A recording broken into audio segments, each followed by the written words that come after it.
எல்லாம் இந்த வண்டி தான். இந்த வண்டியை மிஞ்சி எதுவுமே கிடையாது.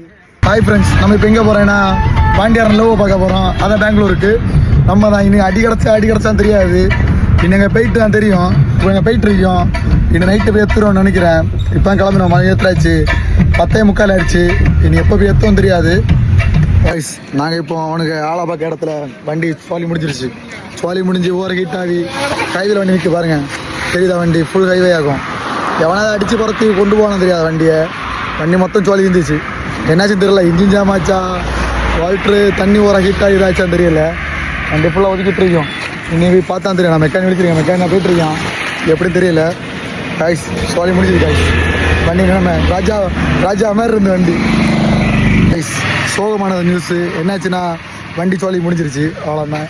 பாதிலேயே வண்டி அடக்காயிருச்சு. அவ்வளோதான் உண்டு. மற்ற ஜில்லைக்கு லாங்கு போயிருந்தால் இதோட நல்லா டேமேஜாக இருந்துச்சு. வண்டி ஒதுக்கினால இன்னும் ப்ராப்ளம் கிடையாது. ஆனால் ஒரு 20,000 இன்னும் செலவு இருக்குது. வண்டிக்கு செலவு பண்ணிவிட்டு திரும்ப கம்பேக் இறங்குவான். நம்ம தலை இறங்கின வரவோ அடுத்த பார்ப்பீங்க.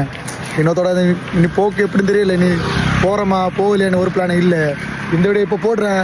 நெக்ஸ்ட் வீடியோ நாங்கள் இனி சாயங்காலம் அப்புறம் போகிறோமா போகலையா, எந்த வண்டியில் போகிறோம், அதில் இனி சாயங்காலம் போட போகிறோம். ஒரு 6 மணி ஆகும்போது இனிதான் பிளான் பண்ணணும். ஆனால் வண்டி மொத்தம் போயிடுச்சு. கேஸ்கட்டின்னு ஒரு சம்பவம் உண்டா கெட்டில். அதில் ஏதோ ஆயிலு எல்லாம் ஆச்சு. என்ன ஆச்சுன்னு எங்களே தெரியல. அவ்வளோதான். ஆனால் என்ன சொல்ல வரேன்னா, வண்டிக்கு சோலி முடிஞ்சிருச்சு. அவ்வளோதான். இனி வண்டியில் கறக்கம் இல்லை. அவ்வளோதான் உண்டு. எல்லாம் இந்த வண்டி தான். இந்த வண்டியை மிஞ்சி எதுவுமே கிடையாது. எல்லாம் சரி, பாய் காய்ஸ். பரவாயில்ல. நெக்ஸ்ட் வீடியோவில் பார்ப்போமா. ஒரு அடுத்த என்ன நியூஸ் ஆக போகுது. நம்ம நாளை காலத்தை போட போகிறோம். Okay bye. ஹாய் ஃப்ரெண்ட்ஸ், எப்படியோ பஸ் ஏறிட்டோம். பஸ் ஏறி ஒரு 5 வருஷம் ஆயிடுச்சு. இப்போ அடுத்த நாங்கள் இன்னும் பஸ் ஏறி இருக்கோம். என்ன தெரியுதா? இவன் தான் பாண்டியன். லாஸ்ட் வீடு பஸ்லேயே ஏற வச்சுட்டான். பேட்டு தாயில் ஒரு ஆளை பார்க்க போய் ஆரஞ்சோலி இருந்து